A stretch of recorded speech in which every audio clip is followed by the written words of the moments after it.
I don't like you, I hate you, and የአባቱን አጸያዊ ፎቶዎች ስላየ የገዛ አባቱ ሊገለው ችሏል። ተዋውቁት፣ ዲላን ይባላል። በዚህ ታሪክ ውስጥ የ13 ዓመት ሕፃን ልጅ ሲሆን ታሪካችን አሜሪካ ኮሎራዶ ግዛት ይወስደናል። እዛም ነፍሰ ገዳዩን አባት የ45 ዓመቱን ማርክ ሬድዊንን እናገኛለን። እዚህ ጋር ነው ችግሩ የሚጀምረው። ዲላን አንድ ቀን ጠዋት በአባቱ ላፕቶፕ መጫወት ይጀምራል። ነገር ግን በዛው ሰዓት የአባቱን አጸያፊ ፎቶዎች ይመለከታል። ፎቶዎቹም አባቱ ማርክ ሬድዊን የሴቶች ውስጥ ለብሶና የራሱንም ብሎም የተለያዩ ሰዎችን ሰገራና ዳይፐር ሲበላ የሚያሳዩ ፎቶዎች ነበሩ። ዲላንም ባየው ነገር በመደንገጥ ስለ ፎቶዎቹ አባቱን መጠየቅ ይጀምራል።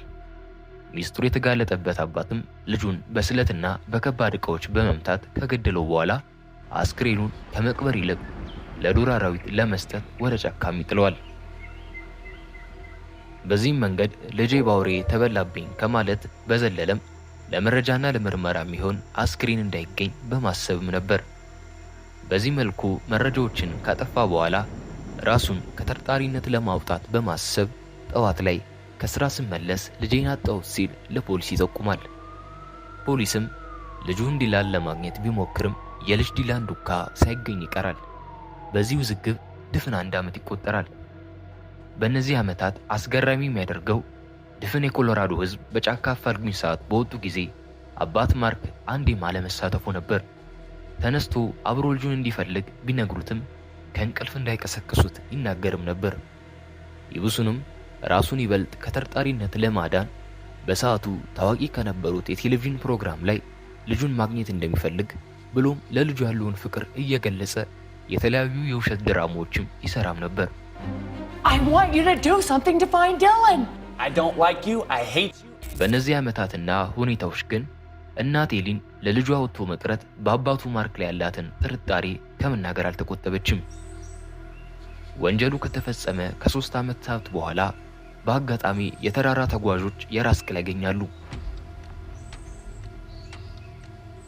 በአፋጣኝ ለምርመራ የተላከውም የራስ ቅል የልጅ ዲላን እንደሆነና ለመሞቱ መንስኤ በከባድ ነገር መመታቱን ያረጋግጣሉ። በያዙት መረጃ በመነሳት አባት ማርክ ሬድዊንን በቁጥጥር ስር ያውሉታል። ከብዙ ምርመራዎች በኋላ የገዛ ልጁን ስለመግደሉም ብሎም መረጃን ለማጥፋት በማሰብ አስክሬኑን ጫካ ወስዶ ስለመጣሉ ያምናል። If you show us today, show where he's at today, I guarantee you I'll cut you loose. Tom, I can't. ጥፋተኛ ሆኖ ያገኘው የአሜሪካ መንግስትም በጭካኔ የገዛ ልጁን ገለዋል፣ ከመግደልም አልፎ አልተጸጸተም ሲል 49 ዓመት እስራት ይጥሉበታል።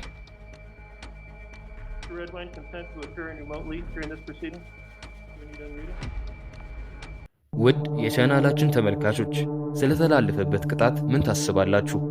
በቀጣይ ቪዲዮ እስከምንገናኝ ሰብስክራይብ እንዲያደርጉን በአክብሮት እንጠይቃለን። ቸር ሰንብቱ።